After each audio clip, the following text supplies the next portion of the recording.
11 12 13 14 15 16 17 18 19 20 21 22 23 24 25 ខ្លងទទួលបាន250000 250000ទេដៃមួយ អឺ មិញត្រូវខ្លាចជាអ្នកមានហ្នឹងឯងអត់មកមុនហ្នឹងអត់ទេមកទិញមកកថោកម្នាក់ Aster Moon Cream រកគ្រប់គ្នា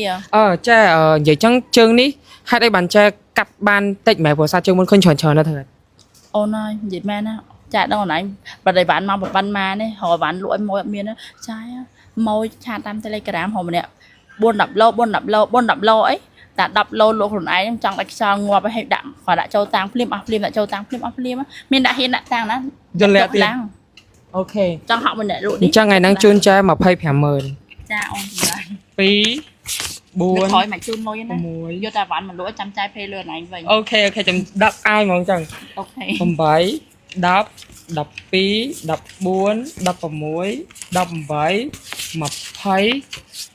20 24 26មកលេខគោហើយចា តើមុនគ្រីមបានមកច្រើនហើយបានលុយទៀត មូលហេតុអីបានចែកយកផលិតផលហ្នឹងមកលក់ដែរ អនឡាញប៉ាន់ស្រួលឲ្យបានគេឡើងទីផ្សារមួយឡើងលាបស្អាតមុខភ្លឺដូចកញ្ចក់នេះ មែន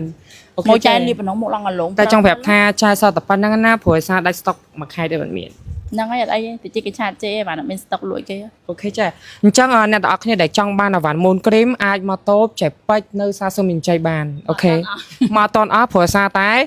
មួយចែតែអត់មានអាវ៉ាន់ហ្នឹងគឺគេអត់ទិញគាត់ទេត្រូវអត់ ហ្នឹងហើយគេឆាតជេរទៀតអត់ដឹងយកអាវ៉ាន់មកប៉ុន្មានលក់អត់គ្រាន់